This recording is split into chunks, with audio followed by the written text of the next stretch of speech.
কলির পাষণ্ড দদির ভাণ্ড নয় প্রেমের ভাণ্ড। হৃদয়তে কলি পাষণ্ড দদির ভাণ্ড নয় প্রেমের ভাণ্ড।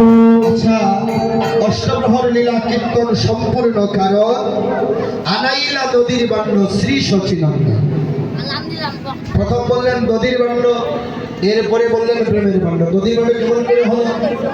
দই দুধ ঘৃত মধু অমরু চন্দন হরিদ্রাদি স্থাপন হয়েছিল দদির ভাণ্ড। প্রেমের ভাণ্ড কেমন করে হলো? এক দিবা একনিশি হরিনাম কীর্তন করে নামের দায়িকা শক্তির গুণে আজ দদি থেকে আজ প্রেমামৃত হয়ে গেল।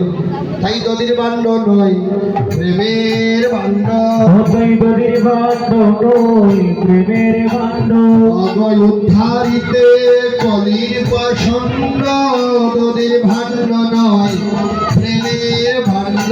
উদ্ধারিতে কলির পাষণ্ড দদির ভাণ্ড নয় প্রেমের ভাণ্ড। সংকীর্তন সমাপন করি গৌররায়। সংকীর্তন সমাপন করি গৌররায়। আনাইলা দদির ভাণ্ড ওরে নিজ সম্প্রদায়। হয়ে গো আনাইলা দদির ভাণ্ড নিজ সম্প্রদায়। দেখেন, একটি কথা না বলে পারছে না, কারণ হচ্ছে মহতের স্বভাব তারিতে ভাব নিজ কার্য ছাড়িত জান করার। আজকে যারা কীর্তন দান করছে তাদের শ্রী গুরুদেব, ওদের মধ্যে কোনো মান অভিমান অহংকার কিছুই নেই। দেখেছেন, এইগুলি এই গুলার মধ্যে বসে আছে, এরাই হচ্ছে সব গুরুদেব।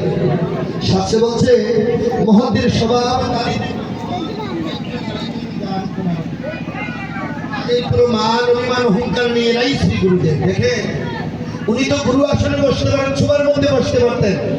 অনেক গুরুদেব আছে সুপায় বসে, কিন্তু আমি অধিবাস থেকে এখন অব্দি দেখতে পেলাম গুরুদেব কীর্তন আসলে দেখেন এই দুলার মধ্যে বসে আছে। এগুলি হচ্ছে মহন্তের, এগুলি আমাদের শিক্ষা। মহাপ্রভু এদের দ্বারাই আমাদেরকে শিক্ষা দিচ্ছেন। কিন্তু দেখেন, উনি অধিবাস থেকেই কীর্তন আসলে এখনো দেখেন উনি এই দুলায় বসে আছেন। আমি বলছিলাম একটু দাঁড়ান, তারপর তিনি আবার বসেছেন। দেখেন কত কৃপা এই জীবের উপর। এদের দ্বারাই মহাপ্রভু নিত্যানন্দ প্রভু, এদের দ্বারাই জীবকে হরিনাম কৃষ্ণ নাম দিয়েছে। অদম পতিত জীবের দ্বারে দ্বারে যাইয়া হরিনাম মহামন্ত্র দিবেন বিলাইয়া। এত বলি নিত্যানন্দ ভূমে গড়ি যায়, সোনার প্রতিমা যেন তুলাতে লুটায়।